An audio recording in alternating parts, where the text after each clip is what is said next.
I just want to do a quick video on a oil change on an SSR Razkull. You know, there aren't very many good videos on an oil change for these things, so I figure I'd go ahead and do one real quick for everybody out there. You know, there's 17 millimeter nut on the bottom to drop the oil. Once you drop that oil, you got a 5 millimeter hex right here to go ahead and take off the kickstarter. 8 millimeter nuts going all the way around the crankcase. All of those bolts are all the same size, so you don't really have to worry about getting them mixed up. You got a 10 millimeter nut right here, or a 10 millimeter bolt, 17 millimeter nut up here to go ahead and move the foot control out of the way just enough to get this crankcase cover off. Once you get this off, it just slides right out of place. You'll have a gasket down here. Once you pull this gasket out of the way, you will see that you have, if I can get it with one hand,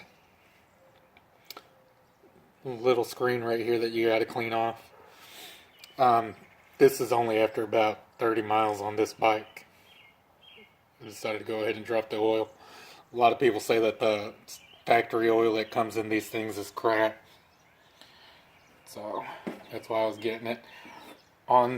This is pretty much a Grom clone. If you go by the Grom maintenance book, it says to go ahead and take off these 3 screws right here, pull this off, and just wipe everything back behind it with a napkin. Put it back on. I know the Grom manual tells you to go ahead and use some kind of Loctite. Nothing too crazy strong, but just to keep these screws in place. Other than that,